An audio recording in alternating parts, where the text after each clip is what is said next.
नमस्ते दोस्तों। तो आज हम लोग फिर से करने वाले हैं बिहार जीविका परीक्षा 2025 के लिए ये मॉडल पेपर नंबर 6 करने वाले हैं। और ये जो क्वेश्चन है आप एग्ज़ाम में ज़रूर आएंगे, इसीलिए एक एक क्वेश्चन आप ज़रूर कीजिएगा अगर आप चाहते हैं कि बिहार जीविका में आपका इस बार सिलेक्शन हो जाए तब। तो चलिए स्टार्ट करते हैं और एक एक क्वेश्चन आपको 100% करना है और देखना है कि आप इसमें से कितना कर पाते हैं। नहीं कर पाएंगे तो उसको आप नोट करके रिवीजन करिएगा, ठीक है। तो देख सकते हैं पहला क्वेश्चन आपका है कि भारत सरकार की स्टार्टअप इंडिया किस मुख्य रूप से किसे प्रोत्साहित करती है। तो जानते हैं कि स्टार्टअप इंडिया जो एक योजना है ये किसको लाभ मिलता है, ये किसके लिए है। तो यहाँ पर आपके सामने में ऑप्शन है, 4 ऑप्शन में से आपका जो यहाँ पर आंसर हो जाएगा ऑप्शन नंबर आपका बी हो जाएगा। उद्यमिता के लिए दिया जाता है, यानी कि जो एंटरप्रेन्योर होते हैं। एंटरप्रेन्योर किसे कहते हैं हम लोग, जैसे मान लीजिए जो स्वरोजगार करना चाहते हैं, अपना रोजगार करना चाहते हैं। जो नवाचार मतलब क्या, जो नए नए चीज़ टेक्नोलॉजी लाते हैं, नया चीज़ कोई विकास करना चाहते हैं, तो उसके लिए क्या करता है गवर्नमेंट, जो भारत सरकार जो है उसको ऋण देता है, लोन देता है, ठीक है। या फिर कोई नया आप बिज़नेस अपना स्टार्ट करेंगे तो उसके लिए देता है आपका स्टार्टअप इंडिया के अंतर्गत। इसके अंतर्गत क्या होता है ना, कुछ टैक्स फ्री होता है और फंडिंग भी इसमें मिलता है, इसीलिए बहुत ज़्यादा आपका इम्पोर्टेंट है और इंडिया में बहुत ज़्यादा इससे बेनिफिट भी इसका हो रहा है। तो देख लीजिए अगले क्वेश्चन में इस तरह से, प्रधानमंत्री फसल बीमा योजना का मुख्य उद्देश्य क्या है। तो फसल बीमा योजना जो है प्रधानमंत्री जी का, वो किसे फ़ायदा करता है और ये किसके लिए है यहाँ पर, ठीक है। तो यहाँ पर देख सकते हैं ऑप्शन में आपका ऑप्शन नंबर सी में है, किसानों के लिए फसल बीमा है। ये किसके लिए है, तो किसानों के लिए। तो कैसे कैसे इसको लाभ मिलता है, अगर कोई किसान जो है फसल बीमा करा लेता है तो उस कंडीशन में उस जो जब कराया रहता है, जिस फसल के लिए कराया रहता है, उसमें अगर मान लिया जाए बाढ़ आ जाए या सुखाड़ आ जाए या आंधी या कोई कीट से नुकसान हो जाएगा, तो उस कंडीशन में फसल बीमा के अंतर्गत उसको इंश्योरेंस के उसको जो कवर किया जाता है, राशि मिलता है जो जितना नुकसान उसका होता है, ठीक है। अगले क्वेश्चन में है कि मिशन अमृतसर सरोवर किससे संबंधित है। तो यहाँ ऑप्शन में देख लीजिएगा, तो जैसे नाम से ही क्लियर है, सरोवर जानते हैं ना, सरोवर। तो यानी कि आपका जो आंसर हो जाएगा जल संरक्षण से है। तो मिशन अमृतसर सरोवर जो है ये जल संरक्षण से है। आपको जो क्वेश्चन नहीं पता रहता है आप उस क्वेश्चन को आप नोट करके रख लीजिएगा और रिवीजन करिएगा। साथ साथ में आप चाहते हैं कि फुल टेस्ट लगाना चाहते हैं जीविका पेपर के लिए, तो वीरपद के एप्लीकेशन पर जाइए और वहाँ डाउनलोड करके आप बिहार जीविका का आप ऑनलाइन टेस्ट वहाँ से ज्वाइन कर सकते हैं। और ये टेस्ट जो है आपका है जो ये मंडे से स्टार्ट आपका होने वाला है, ठीक है। तो जाकर अभी आप ज्वाइन कर लीजिए, अभी आपका इसका चार्ज कम है, हो सकता है कि इसका चार्ज बढ़ जाए अगर अधिक बच्चे इसमें ज्वाइन करते हैं तो देखिए अगले क्वेश्चन में है आपका कि समान विचारधारा का समूह किसे कहा जाता है। तो समान विचारधारा का समूह कहा जाता है, इस ऑप्शन में से आपका SHG को कहा जाता है, यानी कि सेल्फ हेल्प ग्रुप, यानी कि स्वयं सहायता समूह को कहा जाता है। इसमें क्या होता है कि गाँव के लोग आपस में मिलकर बचत करते हैं, ऋण का लेन देन करते हैं और जो सामूहिक विकास के लिए कुछ काम करते हैं, इसके अंतर्गत किया जाता है। इसीलिए आपका आंसर जो हो जाएगा यहाँ पर इस क्वेश्चन के लिए बी हो जाता है। अगले क्वेश्चन में है कि डिजिटल इंडिया अभियान कब प्रारंभ हुआ था। तो डिजिटल इंडिया अभियान जो है ये भारत में जब स्टार्ट हुआ था, ये हुआ था आपका 2012 में स्टार्ट हुआ था। देखिए यहाँ पर 2012 में स्टार्ट हुआ था, इसका योजना लाया था, लेकिन जो लागू हुआ था ना, जो स्टार्ट किया गया था, ये 2015 में किया गया था। अगर सपोज कर लीजिए आपके एग्ज़ाम में ऑप्शन में 2012 नहीं मिले तो 2015 कर लीजिए, क्योंकि ये योजना 2012 में ही इसको बना लिया गया था, लेकिन लागू जो हुआ था काम इस पर जो स्टार्ट हुआ आपका 2015 से हुआ। इसीलिए आपका यहाँ पर ऑप्शन जो है ना आपका क्रिटिकल हो जाता है, तो इसको आप ज़रूर समझिएगा, ठीक है। यानी कि मैं इसको और थोड़ा क्लैरिफाई कर देता हूँ कि 2012 में बना, ठीक है, और जो इस पर जो काम स्टार्ट हुआ ना ये 2015 से में स्टार्ट हुआ, ठीक है। तो दोनों यहाँ पर बात समझ लीजिएगा। अगले क्वेश्चन में है कि भारत में आयुष्मान भारत का लाभ किसे मिलता है। देखिए आयुष्मान भारत का लाभ जो मिलता है ये गरीब परिवार को मिलता है, ये गरीब परिवारों के लिए बनाया गया। ये भारत का सबसे बड़ा स्वास्थ्य जो हेल्थ जो सिक्योरिटी होता है, स्वास्थ्य सुरक्षा होता है, उसके लिए ये है। इसमें क्या होता है, गरीब लोगों को 5 लाख तक के जो राशि का उसको लाभ मिलता है, उतना तक इलाज करा सकता है। ठीक है, अगले क्वेश्चन में है कि स्वच्छ भारत मिशन के दूसरे चरण ग्रामीण का प्रमुख लक्ष्य क्या है। जो ग्रामीण जो है ना, ग्रामीण के अंतर्गत जो है आपका स्वच्छ भारत मिशन, उसका दूसरा लक्ष्य क्या है, दूसरा चरण में क्या किया जाएगा। तो यहाँ पर ऑप्शन में देख सकते हैं आप, तो स्वच्छ भारत मिशन के अंतर्गत खुले में शौच मुक्त गांव, यानी अभी तक में बहुत सारे गांव ऐसे हैं जो खुले में शौच मुक्त हो गया है। ठीक है, और दूसरे चरण में बिल्कुल ये ख़त्म करना है, ऐसा इसको लक्ष्य रखा गया है।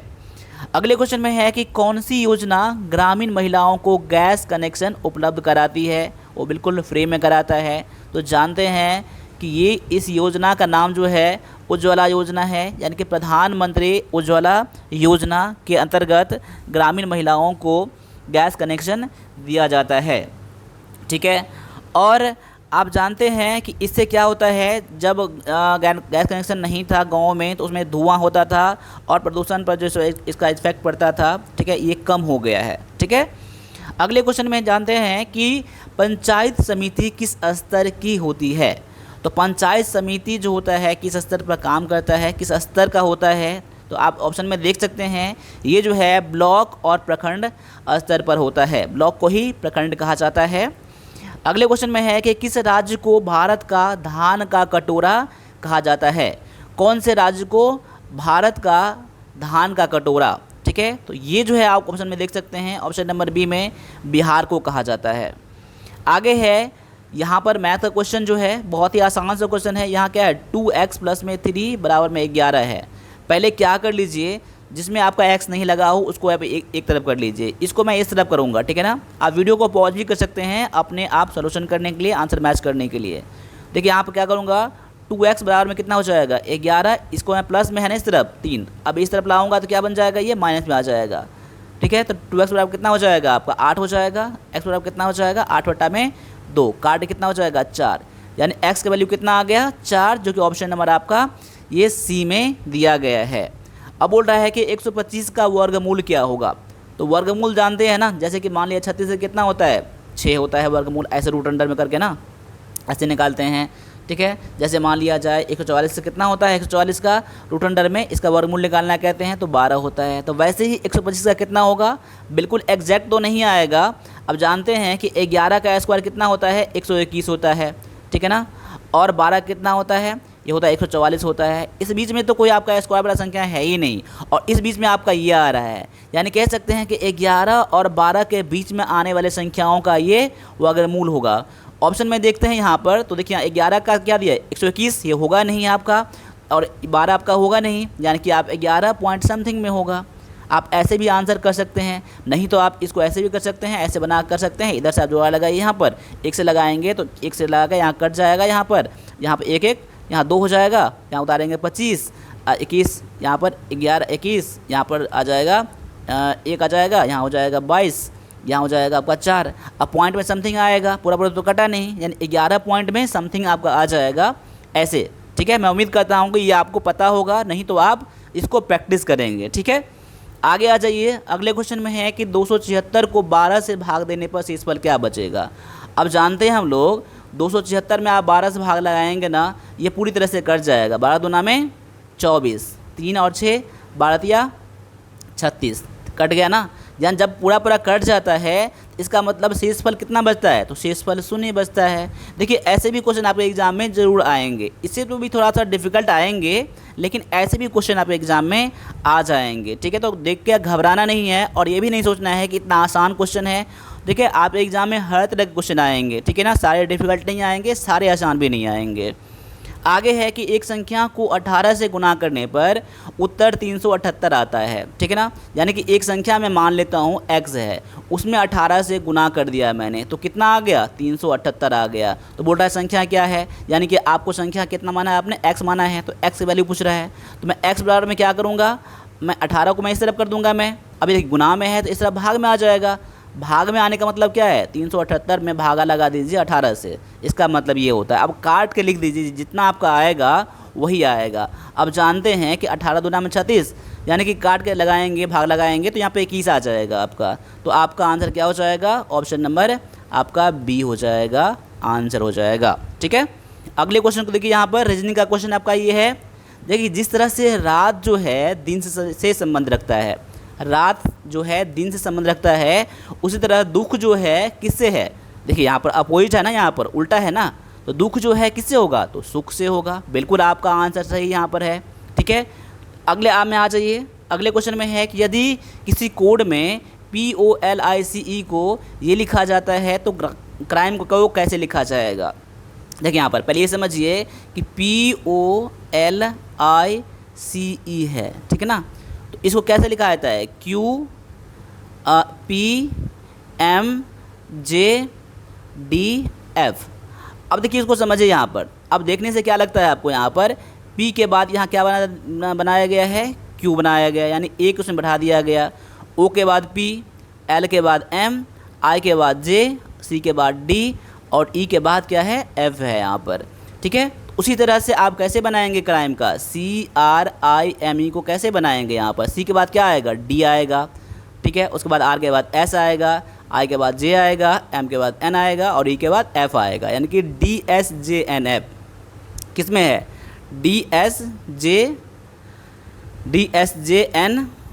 DSJNF। एक ऑप्शन नंबर आपका ए में दिया गया है। ठीक है, तो यहाँ पर बस क्या है कि आपको समझना है।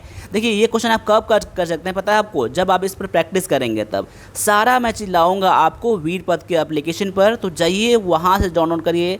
और भी जो आपको कुछ सब्जेक्ट टेस्ट है, देखिए वैसे मैं बता देना चाहता हूँ आपको, ये जो टेस्ट आपका है ना, ये सब के लिए टेस्ट है, किसी ने भी अप्लाई किया है किसी पोस्ट के लिए, सबके लिए है।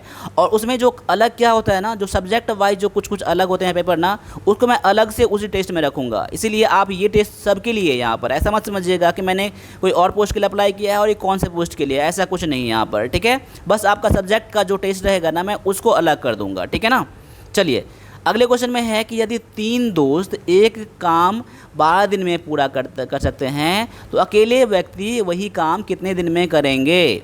तो यहाँ पर देख लीजिए, ऐसे क्वेश्चन बनाने के लिए आप एक फार्मूले को रट लीजिए, अगर पता है तो ठीक है, नहीं तो आप इस फार्मूले को रट लीजिएगा। मैं कह देता हूँ यहाँ पर M1 इंटू में D1 कर देता हूँ बराबर में M2 इंटू में D2, इसको याद कर लीजिएगा आप लोग। ठीक है, देखिए इसका मतलब क्या है कि पहले कितने लोग थे, मैं इसको ये मान लेता हूँ, पहले कितने दिन लगते थे, मैंने D1 कर दिया उसको। अब कितने लोग लगे हैं और कितने दिन लगेंगे, दोनों मैंने बराबर कर दिया। दोनों बराबर मैंने क्यों किया, क्योंकि दोनों का काम तो बराबर ही है, मैंने इसलिए ऐसा कर दिया। पहले कितना था, 3 लोग थे, तो M1 बराबर कितना हो जाएगा, 3 हो जाएगा। अब 12 दिन लगते थे, 12 से गुना कर दिया। अब क्या हो गया, अकेले काम करेगा ना, यानी कि लोग कितने हो जाएंगे आपका, M बराबर कितना हो जाएगा, M2 बराबर में 1 हो जाएगा। कितने दिन लगेंगे पता नहीं है ना, तो इसको मैं D छोड़ देता हूँ और यही पता करना है। अब देख सकते हैं यहाँ पर, आप यहाँ पर इस क्वेश्चन में D का वैल्यू निकाल सकते हैं। D और 1 को गुना करेंगे कितना हो जाएगा आपका, D ही रहेगा ये, और 12 तिया में 36, यानी D आपने क्या बना था, कितने दिन लगेंगे ना, तो यानी कि 36 दिन लग जाएंगे, जो कि आपका आंसर ऑप्शन नंबर ये बी में दिया गया है। आगे आ जाइए, अगले क्वेश्चन में है यदि मधुमक्खी शहद से संबंध रखता है तो उसी तरह से गाय किससे संबंध रखता है। जैसे मधुमक्खी से आपको शहद मिलता है, उसी तरह से आपको गाय से क्या मिलता है, बिल्कुल सही, आपका आंसर आ जाएगा, दूध आ जाएगा। क्लियर है, अब आगे आ जाइए। अगले क्वेश्चन में है कि Ctrl+S का मुख्य उद्देश्य क्या है। Ctrl+S का मुख्य उद्देश्य क्या है, इसका कौन सा शॉर्टकट से क्या किया जाता है कंप्यूटर में, इसको सेव किया जाता है। Ctrl+S से क्या करते हैं हम लोग, सेव करते हैं। ठीक है, और कंप्यूटर से आपको डर लग रहा है ना, आप एग्जाम में 10 क्वेश्चन कंप्यूटर से भी आएंगे, तो वीरपद के एप्लीकेशन में ही एक दिया गया है आपका, ठीक है, कंप्यूटर के लिए आपका दिया गया नोट दिया गया है, उसको रट लीजिएगा 100% आपके कंप्यूटर से बन जाएंगे। वहाँ पर आपको नहीं मिलेगा ना, तो आप मुझे 9102195290 मुझे आप व्हाट्सएप भी कर सकते हैं इस कंप्यूटर के लिए, वैसे एप्लीकेशन पर सब कुछ है। ठीक है, चलिए आगे है कि इंटरनेट ब्राउज़र का उदाहरण क्या है। इंटरनेट ब्राउज़र जो है ना, इसे क्या है, कौन सा इसमें से है, तो यहाँ पर देख सकते हैं क्रोम क्या है, आपका इंटरनेट ब्राउज़र है जहाँ पर आप इंटरनेट में www कोई सर्च करते हैं कोई चीज़, ये आपका क्रोम में करते हैं कि गूगल क्रोम है। इसके अलावा क्या है, फायरफॉक्स भी है, ठीक है। इसके अलावा क्या है, एज भी है जो माइक्रोसॉफ्ट का है, ठीक है ना, सफारी भी है। ये सारा क्या है, इंटरनेट ब्राउज़र है, ठीक है। चलिए आगे आ जाइए, अगले क्वेश्चन में है आपका कि रैम का पूरा नाम क्या है, यानी कि RAM का जो फुल फॉर्म है वो क्या है। तो यहाँ पर ऑप्शन में आराम से देख लीजिएगा अपना आंसर मैच करने के लिए। तो ऑप्शन में दिया गया है रैंडम एक्सेस मेमोरी, जो कि पहले में ही दिया गया है और पहला ही आपका यहाँ पर आंसर हो जाता है।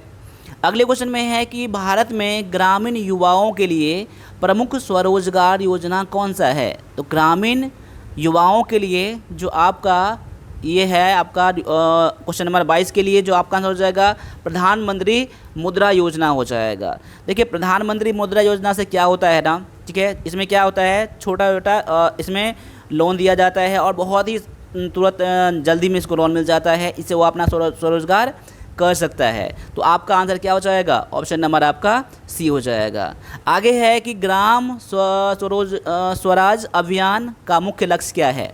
ग्राम स्वराज अभियान का जो मुख्य लक्ष्य है, ठीक है, तो यहाँ पर है कि ग्रामों में योजनाओं को की त्वरित पहुँच, मतलब इसका ग्राम स्वराज अभियान का जो मुख्य लक्ष्य होता है, जो भी योजना है, ठीक है, जो गवर्नमेंट ने लगाया है उसको गाँवों तक बहुत जल्दी पहुँचाना, यही है ग्राम स्वराज अभियान का ये काम है, मुख्य लक्ष्य है।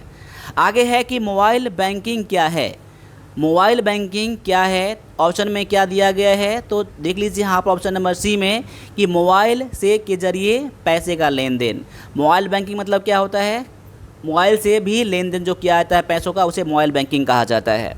आगे है कि पानी पंचायत का संबंध किससे है। तो पानी पंचायत का जो संबंध है, ठीक है, ये आपका पानी दिया ही गया है, यानी कि जल संरक्षण से है, ठीक है। तो ऑप्शन नंबर आपका ए यहाँ पर आंसर हो जाएगा। तो अभी हमने 25 क्वेश्चन करवाया है, ये आपका फुल टेस्ट नहीं है। फुल टेस्ट आप भी को मिलेंगे यूट्यूब पर भी, साथ साथ में आप वीरपद के एप्लीकेशन पर जाइए और पहली बार आप चाहते हैं सिलेक्शन आपका हो जाएगा, तो वहाँ जाकर आप टेस्ट को ज्वाइन करिए। और भी जो कमेंट है आप कमेंट जरूर कीजिएगा, जो भी आपका क्वेरी है कमेंट जरूर कीजिएगा। बाद बाकी मैं आपको पूरी तरह से हेल्प करने के लिए तैयार हूँ और आपका सारे क्लासेस पर आएंगे, बस आपका थोड़ा सा पेशेंस बनाना है, ठीक है। तो मिलते हैं अगले क्लास में, तब तक के लिए सभी से एक बार फिर से जय हिंद जय भारत।